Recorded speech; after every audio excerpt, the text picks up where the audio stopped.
ইমেইলে চলে যাব। তার ঘটনাটা হচ্ছে এরকম যে তখন অনেক সন্ধ্যা, প্রায় 6:45 মানে 6:45 মতন বাজে। রাতে চাঁদ নেই, কিন্তু অনেক তারা। এই টাইমে এই রাস্তায় রিক্সা খুবই কম দেখা যায়। তবুও একজন রিক্সার জন্য দাঁড়িয়েছিলেন। হঠাৎ তিনি রিক্সা পান, কিন্তু রিক্সাতে কোনো ল্যাম্প ছিল না। তিনি ভাবলেন মাত্র 2 কিলো পথ, ল্যাম্পের দরকার হবে না। রিক্সা চলতে থাকে, তিনি রিক্সায় উঠে পড়েন। এবং যেটা হয় সেটা হচ্ছে জোয়ার থাকার কারণে রাস্তার পাশেই পানি চলে এসেছে। ভালো লাগছিল তার, অনেক বাতাস, কিন্তু তিনি ভুলে যান যে তার যেখানে পৌঁছাতে 15 মিনিট লাগার কথা অলরেডি 45 মিনিট হয়ে গেছে। এমন সময় তিনি যখন যাচ্ছিলেন তখন একজনকে রাস্তার পাশে পড়ে থাকতে দেখতে পান যে সেই লোকটি পানিতে ভেসে এসেছে। কিন্তু অবাক করার মতো বিষয় হচ্ছে, তার কাছে যেটা মনে হয় তা হলো যে লোকটি তখনও বেঁচে আছে, কিন্তু সেন্সলেস, এবং তার ডান হাতের একটি আঙুল নেই। তিনি তাকে নিয়ে রিক্সাতে উঠলেন। কিছু দূর যাবার পর সেন্সলেস লোকটির সেন্স আসে। তিনি আটকে উঠলেন এবং রিক্সা থেকে নেমে দৌড় দিয়ে চলে গেলেন এবং বললেন যে ভাই, আপনি নিচে নেমে পড়েন এবং পালান। এই বলে তিনি জোরে দৌড় দিলেন। রিক্সাতে বসে থাকা ব্যক্তিটি খুবই অবাক হলেন যে কেন এরকম একটা আচরণ করার কি দরকার, যে আমি তাকে তুলে নিয়ে আসলাম। সেন্স ফেরার সঙ্গে সঙ্গে সে উদ্ভটভাবে রিক্সা থেকে নেমে দৌড় দিল, উল্টে আমাকে বলছে যে ভাই, আপনি পালান। পিছনে ঘুরে অবাক হয়ে দেখলেন, কিন্তু যখনই সামনে ঘুরলেন তখনই সেন্সলেস হয়ে পড়লেন। যখন সেন্স আসে তখন তিনি নিজেকে খুঁজে পান সেই জায়গায়, যে জায়গায় তিনি আগের লোকটিকে সেন্সলেস অবস্থায় পেয়েছিলেন, এবং আরো দেখলেন যে তারও সেই আগের লোকটির মতো ডান হাতের একটি আঙুল নেই। এবং সেই সময়টা ছিল 6:55 কিছু পরে, বা সময়টা অবশ্য এখানে উল্লেখ নাই। সময়টা ছিল হয়তো সময়টা উল্লেখ আছে, এবং সেই সময়টা ছিল 6:55। 6:45 আগের লোকটিকে পেয়েছিলেন, এবং তিনি যখন নিজেকে উদ্ধার করলেন, জেগে উঠলেন, তিনিও 6:55তেই জেগে উঠলেন। খুবই অদ্ভুত ব্যাপার, খুবই আজব ঘটনা, এবং তারও হাতের একটি আঙুল ছিল না। এই ঘটনাটা আমাদের লিখে পাঠিয়েছেন একজন, তিনি তার নামটি লেখেননি, বাট আমি জানি না, আমি কক্সবাজারে যে এর ধরনের কোনো ঘটনা শুনিনি। কক্সবাজার টু টেকনাফ যে মেরিন ড্রাইভ, সেখানে এরকম ঘটনা ঘটে কিনা, বা আদৌ এই ঘটনা সত্যি কিনা, বা আপনারা শুনেছেন কিনা, সেটা ইচ্ছা করলে আমাকে জানাতে পারেন। আপনারা SMS আমাদের পাঠিয়ে দিলাম, আশা করি ভালো লাগলে পড়ে শোনাবেন। আমি স্কুলে শিক্ষকতা করছি। আমার বড় মামার কাছ থেকে ঘটনাটা শুনেছি। আমি ঘটনাটা আমার মতো করে বলছি। আমার বাড়ি গোপালগঞ্জের রাধাগঞ্জ এলাকায়। আমার 3 মামা ও তাদের 3 বোন। এদের মধ্যে আমার মা ছিল তাদের ছোট আদরের বোন। রাধাগঞ্জ থেকে আমার মামা বাড়ি প্রায় আমার মামার বাড়ি 3 কিলোমিটার দূরে অবস্থিত। মামার বাড়িটি ছিল একটি বিল এলাকাতে। বর্ষার সময় চারিদিকে পানিতে ভরে যেত। আশেপাশে অনেক মানুষ, অনেক দূরে দূরে বাড়ি ছিল। এখন চারপাশে অনেক বাড়ি উঠেছে। শুধু মামার ঘরের পাশে 2টি ঘর ছিল। মাঝে মাঝে ডাকাতের ভয়ে বাড়ির লোকজন সবাই এক ঘরে জড়ো হয়ে থাকত। যা হোক, একদিন বড় মামা সপ্তাহের বাজার করতে গিয়ে রাধাগঞ্জ বাজারের দিকে নৌকায় করে রওনা দিলেন, এবং আমার মা তখন অনেক ছোট ছিলেন। বড় মামার সঙ্গে মা যাবার জন্য কান্নাকাটি করতে লাগলেন। মামা শেষমেশ মাকে নিয়ে নৌকায় করে বাজারে রওনা দিলেন। মামার বাড়ি থেকে রাধাগঞ্জ বাজারে যেতে হলে একটা খালের ওপর দিয়ে যেতে হয়। খালের সাথে মেঠো পথের রাস্তা দিয়ে যেতে সময় লাগতো, আর চারিদিক ফাঁকা। যাই হোক, বড় মামা যখন বাজার করে নৌকায় করে আমার মাকে নিয়ে বাড়ি ফিরছিলেন, ঠিক বাজার থেকেই একটু এগোতেই খালের সাথে একটা পুরাতন কালী দিঘি। সন্ধ্যা, তখন হালকা হালকা আলো ছিল। মামা যখন নৌকায় করে দিঘির কাছে যাবার সময় মামার চোখে পড়ল দিঘির পাড়ে একটা তাল গাছের উপরে সাদা কাপড় পরা একটি মেয়ে বসে আছে। তার চেহারা ছিল উজ্জ্বল বর্ণের। মামা দেখলেন গাছের ওপর থেকে মেয়েটি খুব জোরে জোরে বিকট শব্দ করে হাসছে আর চারিদিকে তাকিয়ে আছে এবং তার দিকেই তাকিয়ে আছে এবং মাথা নাড়াচ্ছে। মেয়েটির চুলগুলো গাছের চেয়েও মানে ওপরে, ঠিক খালের পানি পর্যন্ত অনেক লম্বা। মামা এসব দেখে সাহস বাড়ানোর জন্য জোরে জোরে গান গাইতে লাগলেন এবং মামা মায়ের সঙ্গে কথা বলছিলেন। মা অনেক ছোট, তাই তিনি কিছুই বুঝতে পারছিলেন না। মামা প্রচন্ড ভয়ে ঘামছিলেন। তখন মামা নৌকার বৈঠা সজোরে আঘাত করলেন এবং বাইতে শুরু করলেন। গাছের ওপর থেকে মেয়েটি বিকট শব্দ করে বলেছিল, কোথায় যাবি? তার সাথে আবার দেখা হবে।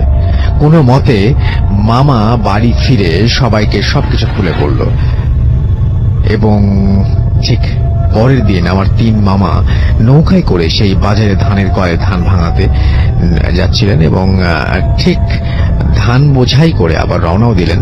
সারাদিন বসে কাজ শেষে ঠিক গতকালের মতো সন্ধ্যা নামলো এবং বড় মামা মনে মনে ভাবতে লাগলেন যে আজকে কেন ভয় লাগবে বা কেন ভয় লাগবে না, কারণ সাথে মামার 2 ফ্রেন্ড আছে, কোনো ভয় লাগবে না তাই ভেবেছিলেন। এবং তিনি বললেন যে কারণ সাথে মামার 2 ফ্রেন্ড, 2 ভাই ছিল।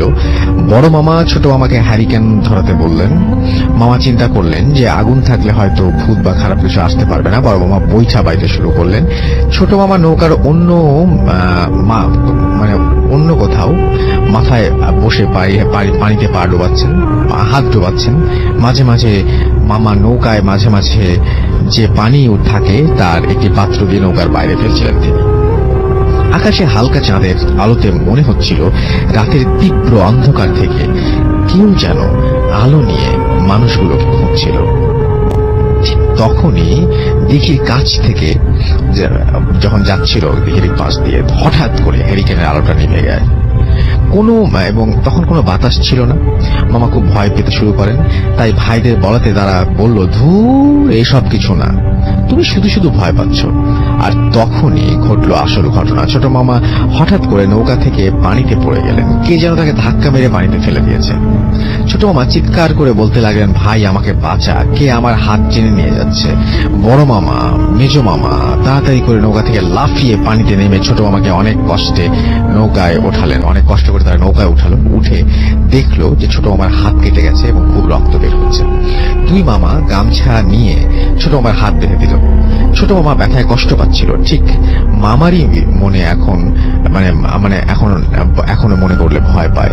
তারা কি করবে না ভেবে নৌকা দ্রুত চালাতে লাগলো এবং কিছু দূর যেতে না যেতেই খালের পাশে একটা ছোট মোটা গাছের ডালের মাঝ বরাবর একটা লম্বা বাঁশ ঝুলে আছে। লাশির চোখ দিয়ে টকটকে লাল ছিল, রক্ত পড়ছিল এবং চোখটা। লাশটির মাথায় লম্বা চুল ছিল। লাশির বিভৎস চেহারা, মনে হচ্ছিল লাশের গা থেকে মাংস খসে খসে পড়লে যেভাবে দেখা যায় সেই রকম কিছু একটা। মনে হচ্ছিল লাশের গা থেকে মাংস খসে খসে পড়লে যেরকম দেখা যায় সেরকম একটা চেহারা। ভেবে দেখুন দৃশ্যটা কেমন হতে পারে। মামা এটা দেখে নৌকা চালানো বন্ধ করে দিল, কারণ লাশটি নিচে নিতে হবে। ছোট মামা বলল, চল আমরা নৌকা নিয়ে খালের পাশে বেঁধে রাস্তা দিয়ে হেঁটে যাই। বড় মামা বলল, না, আমি সাহস করি, দেখি না কি হয়। তাছাড়া নৌকা বোঝাই ধান ভাঙা, নৌকা যদি রেখে যায়, যদি চুরি হয়ে যায়। আর অন্য 2 মামাও রাজি হচ্ছিল না। অবশেষে রাজি হয়ে লাশটির নিচ দিয়ে তারা যখন পার হচ্ছিল ঠিক তখনই লাশটির মুখে কোনো একটা শব্দ তারা ভেসে উঠেছিল। হঠাৎ করে লাশটিকে আর দেখা গেল না। ভয়ে আমাদের অবস্থা মরার মতো হয়েছিল। নৌকায় নৌকায় ধানের আর বস্তা ছিল, তাই নৌকা বেশি জোরে চলছিল না। রাতের আঁধারে অবশেষে তারা বাড়িতে এসে তাদের বাবাকে সব কথা জানালো এবং লোকমুখে শোনা গেছে ওই দিঘিতে নাকি 15 বছরের একটা মেয়ে পারিবারিক নির্যাতন সহ্য করতে না পেরে গলায় দড়ি দিয়ে ঝুলেছিল সেখানে এবং মৃত্যুবরণ করেছিল। তারপর থেকেই এলাকার আশেপাশের লোকজন রাতের বেলায় একা গেলে সাদা কাপড়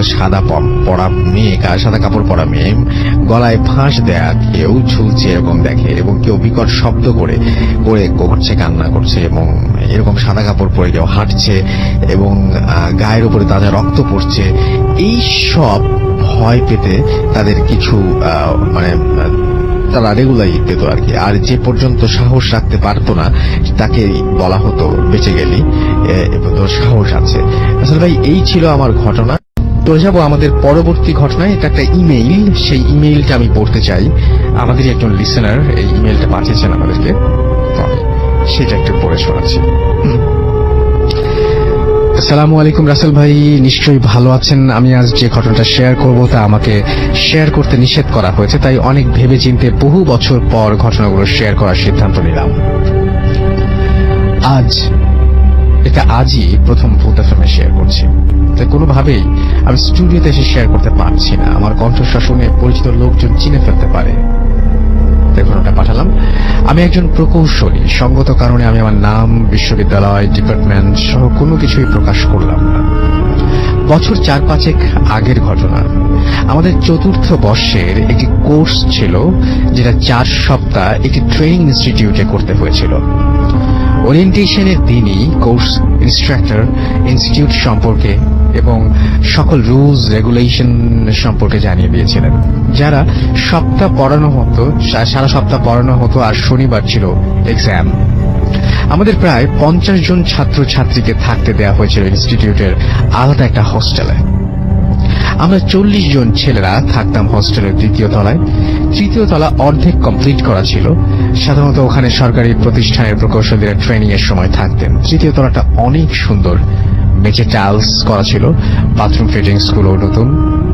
ওখানে একটা পত্রিকা রুমও ছিল, টাইট স্কেজুল থাকার। আর সকাল 8টা থেকে 4:30 পর্যন্ত ক্লাস করার পরে বিনোদন বলতে আমরা ইনস্টিটিউটের মাঠে ফুটবল খেলতাম। আমাদের রুমটা ছিল সিঁড়ির কাছে, 2 পাশে সারিবদ্ধ রুম, আর মাঝখানে বরাবর লম্বা করিডোর শেষ হয়ে গেছে বাথরুমে। তাই আমাকে অনেকটা পথ হেঁটে বাথরুমে যেতে হতো। এভাবে প্রথম সপ্তাহ কেটে গেল। আরেকটা কথা বলে রাখি, আমাদের বাথরুমের বেসিনের পানি খেতে হতো, কারণ হোস্টেলের ডাইনিং রাত 10টার পর তালা দেওয়া থাকতো। অনেকদিনের পুরনো পাইপ হওয়ায় বাথরুমের পানির সাথে আয়রন আসতো। আমার অংশে 3য় তলা কমপ্লিট ছিল না। মাথার উপরে ছাদ থাকায় প্রচন্ড গরম লাগতো। একদিন রাত প্রায় 3:30-এর দিকে আমার ঘুম ভেঙে যায়। প্রচন্ড পানির পিপাসা লাগে, কিন্তু আমার বোতলে পানি ছিল না।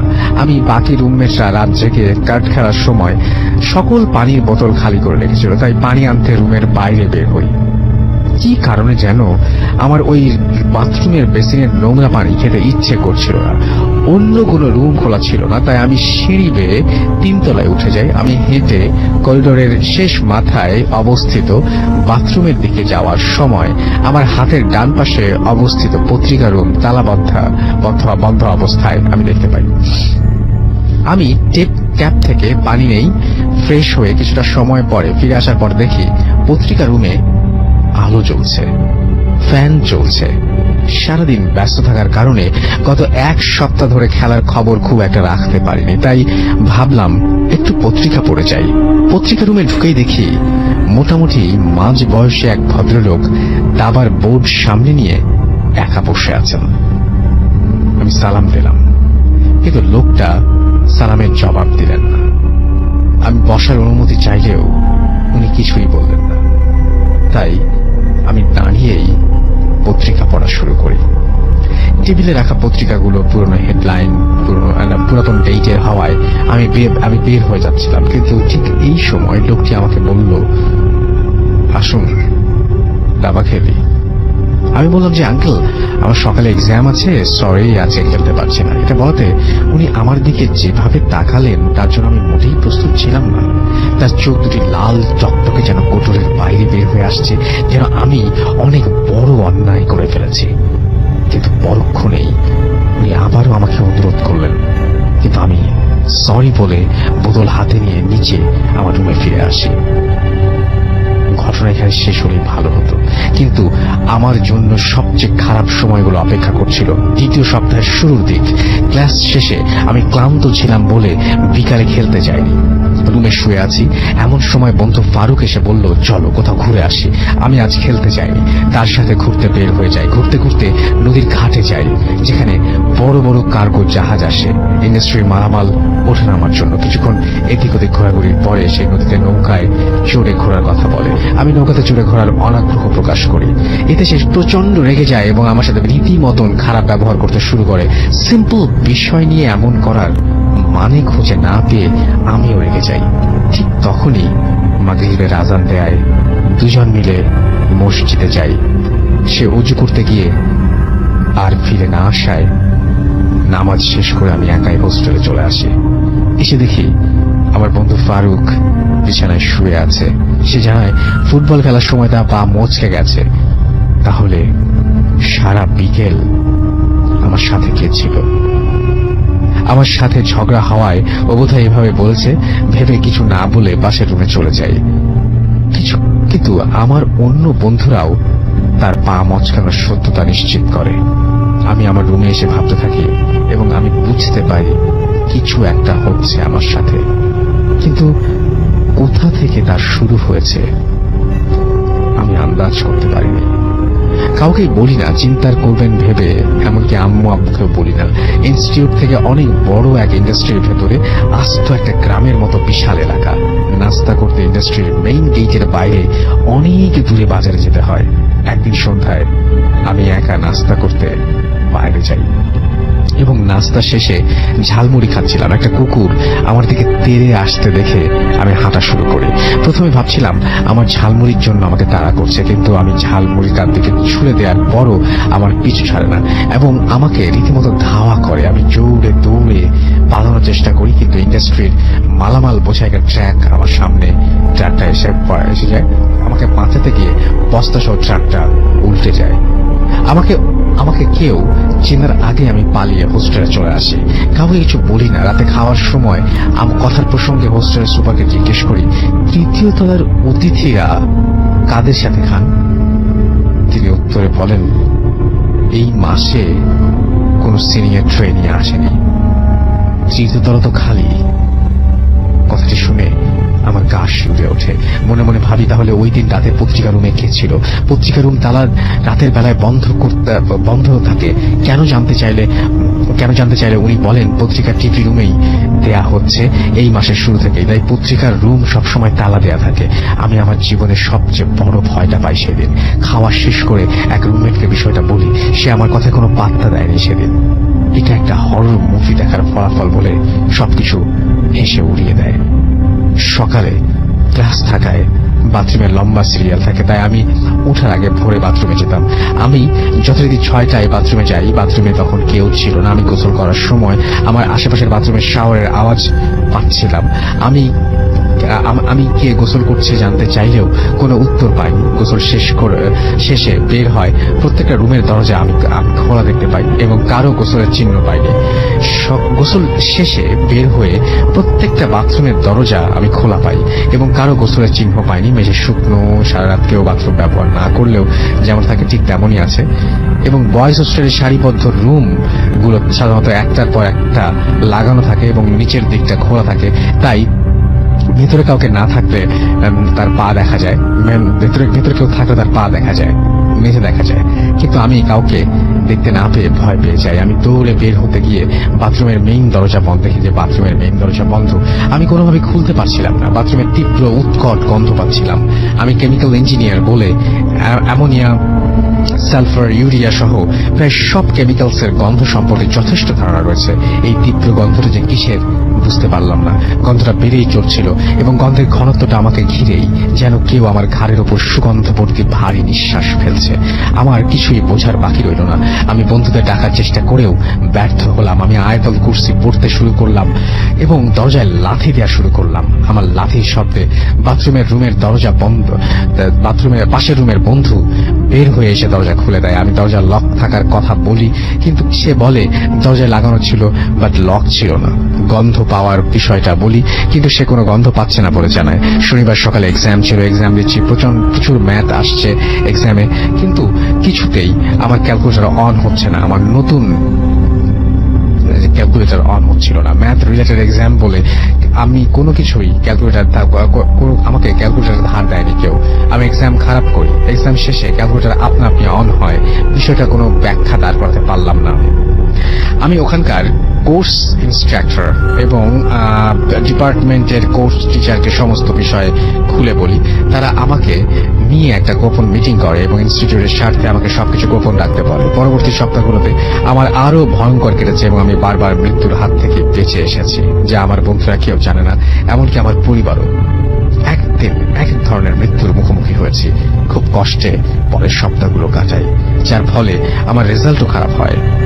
বিশ্ববিদ্যালয়ে ফিরে এলে আমাকে ডিপার্টমেন্টে জরুরি তলব করা হয় এবং ইনস্টিটিউট, ডিপার্টমেন্ট ও আমার নিজের ক্যারিয়ারের সাথে সবকিছু গোপন রাখতে বলা হয়। ওখান থেকে চলে আসার পর আমার সাথে আর কোনো ঘটনা ঘটেনি। সবগুলো ঘটনা একসাথে ইমেলে লেখা সম্ভব নয়। আমার পরিচয় গোপন রাখার আশ্বাস দিলে পরবর্তীতে আমার সাথে ঘটে যাওয়া বাকি ঘটনাগুলো আমি শেয়ার করতে ইচ্ছুক। ডেফিনেটলি আপনি চাইলে আপনার পরিচয় গোপন রাখতে পারেন, ইটস আপ টু ইউ। এবং যে ইমেলটা ঠিক যেভাবে লিখেছেন আমি সেভাবেই পড়ছি। রাসেল ভাই আসসালামু আলাইকুম, কেমন আছেন? আমি সাগর এবং আমি সেকেন্ড ইয়ারে অথবা ইন্টারমিডিয়েটে পড়ছেন। ভাইয়া, আমি ভূত এফএমের একজন নিয়মিত লিসেনার। আমার স্থায়ী বাসা রাজশাহীতে এবং ঘটনাটা সেখানকার। সেখানে আমার এইচএসসি এক্সাম, তাই সামনে আমার এইচএসসি এক্সাম, তাই আমার সঙ্গে রাজশাহী থেকে আমার পক্ষে রাজশাহী থেকে আসা সম্ভব না। তাই ঘটনাটা যদি ভালো লাগে তাহলে আপনি পড়ে শোনাবেন প্লিজ। আমার পরিচয় বড় না করে সরাসরি ঘটনায় যাচ্ছি। আমি এক্স্যাক্টলি রাজশাহীর কোট অঞ্চলে থাকি। আমাদের পাড়ার একটা ক্রিকেট টিম আছে। আমরা নিয়মিত ক্রিকেট খেলতাম এবং প্রায় টুর্নামেন্ট খেলতাম। ঘটনাটা যাকে নিয়ে, তার নাম ফজল এবং সে আমাদের টিমের একজন ভালো খেলোয়াড় ছিল। ঘটনাটি ঘটে গত বছরের এপ্রিল 24, 2015 ফ্রাইডে। আমরা এক টুর্নামেন্ট খেলতে পাড়া থেকে একটু দূরে মাঠে গিয়েছিলাম। সেই ম্যাচে ফজল উইকেট কিপার ছিল। খেলার একটা পর্যায়ে কটআউট নিয়ে ঝামেলা সৃষ্টি হয়। ঝামেলার এক পর্যায়ে হাতাহাতি শুরু হয়। বিপক্ষ দলের একজন ব্যাটসম্যান একটু রকচটা হওয়ায় রেগে গিয়ে হঠাৎ ব্যাট ছুড়ে চালায়। দুর্ভাগ্যবশত যেটা হয় সেটা হচ্ছে যে দুর্ভাগ্যবশত যে ঘটনাটা ঘটে সেটা হচ্ছে যে ফজলের ঠিক ঘাড়ে গিয়ে ব্যাটটা লাগে এবং লাগার সাথে সাথে সে সেন্সলেস হয়ে পড়ে যায়। কিন্তু সেন্স না ফেরায় আমরা তাকে তাড়াতাড়ি হসপিটালাইজ করি এবং তার বাসায় খবর দিই। হসপিটালে আসার পর ডক্টর তাকে দেখে যা বলেন তা শোনার জন্য আমরা একদম প্রস্তুত ছিলাম না। তিনি বলেন যে ফজল মারা গেছে। এরপর তার লাশের পোস্টমর্টম করা হয়। জানা যায় যে তার ঘাড়ের একটা নার্ভ ও একটা ব্লাড ভেসেল ফ্র্যাকচার হয়ে প্রচুর ইন্টারনাল ব্লিডিং হয়ে সে মারা গেছে এবং আমরা কোনোভাবে এই কথাটা মেনে নিতে পারছিলাম না। আঙ্কেল এবং আন্টি সব ঘটনা শুনে কান্নায় ভেঙে পড়েন। যথারীতি পরের দিন বাদ জোহর তার দাফন সম্পন্ন করা হয়। আঙ্কেল প্রথমে পুলিশ কেস করবেন ভেবেছিলেন, কিন্তু সেই ব্যাটসম্যানের ছেলের বাবা মা অনেকবার আঙ্কেল আন্টির হাতে পায়ে ধরে মাপ চাইতে থাকায় তিনি আর কেস করেননি। সাধারণভাবেই বাসা থেকে আমাদের কোথাও খেলতে যাওয়া নিষিদ্ধ হয়ে যায়। এভাবে আমরা প্রায় 5-6 মাস খেলা বন্ধ রাখি। তারপর আমরা আস্তে আস্তে ফজলকে হারানোর ব্যথা সহ্য করে আবার খেলা শুরু করি।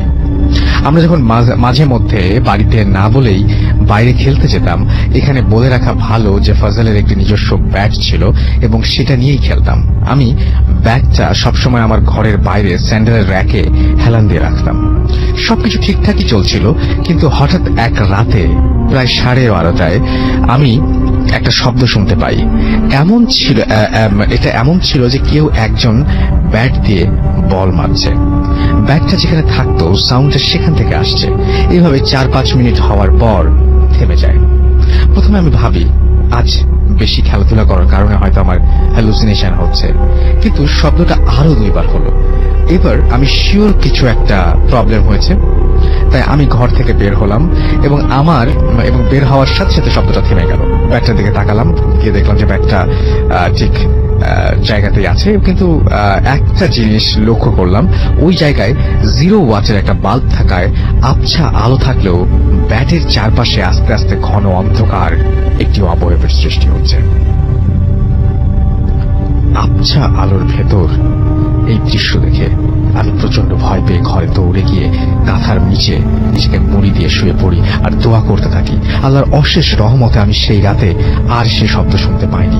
মোটামুটি ফজরের আজানের কিছুক্ষণ আগে আমার ঘুম ভাঙে। পরের দিন সকালবেলা আমি আম্মুকে জিজ্ঞেস করি, গতকাল রাতে তুমি কি কোনো শব্দ শুনেছিলে? আম্মু বলে, কই না। আমি টেনশন করব ভেবে, আম্মু টেনশন করবে ভেবে আমি গত রাতের ঘটনাটা আর বললাম না। ঘটনা সেদিন ফ্রেন্ডদেরকেও বলিনি যে তারা ভীতু ভাববে আমাকে এবং রাগাবে। ভাবলাম আজ রাতে শব্দটা আবার শুনলে ব্যাট অন্য বন্ধুর কাছে রাখবো, কিন্তু প্রায় 6 রাতে কোনো শব্দ নেই। ঘটনার 1 সপ্তাহ পর আবার শুক্রবার রাতে সেই একই শব্দ শুনতে পাই, কিন্তু এবার আমি সাহস করে ব্যাটের কাছে না গিয়ে বরং আমার ঘরের দরজা খুলে ঘর থেকে স্পষ্ট লক্ষ্য করলাম সেই ঘরে ঘন অন্ধকারময় অবয়ব। এবার আমি নিশ্চিত হলাম something is wrong with the bat, এবং সেটা হচ্ছে যে এটা ফ্রাইডেতে ঘটে। এই ঘটনার পর আমি সিদ্ধান্ত নিলাম যে আমি আমার কাছে আর ব্যাট রাখবো না। পরের দিন আমি আমার সাথে ঘটা ঘটনা এক ফ্রেন্ডকে, নীরবকে বলি। সে প্রথমে বিশ্বাস করে না, তাই তাকে ব্যাটটা রাখতে দিই। প্রথম 6 দিন কিছুই না দেখে সে আমাকে খুব হাসাহাসি করে, কিন্তু আবার শুক্রবারে সেই একই ঘটনার শিকার হয়। নীরব আমাকে বলে সে দেখছে অবয়বটা ফজলের মতো করে হেঁটে এসে ভ্যানিশ হয়ে গেল। এরপর মাকসুদ, হাসিব ও সিজানের সাথেও এই একই ঘটনা ঘটে। প্রত্যেকে কেবলমাত্র শুক্রবার রাতে এই শব্দটা শুনতে পেত। এই অবস্থায় ব্যাট নিয়ে আমরা খুব দুশ্চিন্তায় পড়ে যাই। তাই আমরা প্রথমে সিদ্ধান্ত নিই ব্যাটটা ফজলের ঘর বাবাকে দিয়ে দিব, এবং এটা করলে বিষয়টা জানাজানি হয়ে যাবে এবং পুনরায় খেলা বাদ হয়ে যাবে ভেবে আমরা একটা অন্য ডিসিশন নেই। সেটা হচ্ছে 31 ডিসেম্বর 2015-তে পিকনিকে ব্যাগটা পোড়ানো হবে এবং সে পর্যন্ত তা সেজানের বাড়িতে স্টোর রুমে থাকবে। তবে আমরা পরে বুঝতে পারি এটা একটা খারাপ ও ভুল ডিসিশন ছিল। সো 31-এ আমরা রীতিমতো পিকনিক নিয়ে ব্যস্ত। তবে আমরা ফজলকে খুব মিস করছিলাম। সে আজ বেঁচে থাকলে হয়তো দিনগুলো আরো সুন্দর হতো।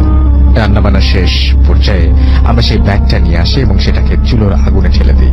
সেটা সুন্দর মতো চুলোর আগুনে ছাই হয়ে যায়। প্রায় 2:30টার আমাদের রান্না শেষ হয়ে যায়। তো আমরা আপনারা হয়তো অনেকেই জেনে থাকবেন যে অনুষ্ঠানে বাবুর্চিরা রান্না শেষ করে খাবার যাতে ঠান্ডা না হয় সেজন্য রান্নার হাঁড়ির ঢাকনার নিচে ছাই বিছিয়ে রাখে। আমরা একটু পরে খাওয়া দাওয়া করব ভেবে রান্নার হাঁড়ির ঢাকনার ওপর ছাই বিছিয়ে রাখি।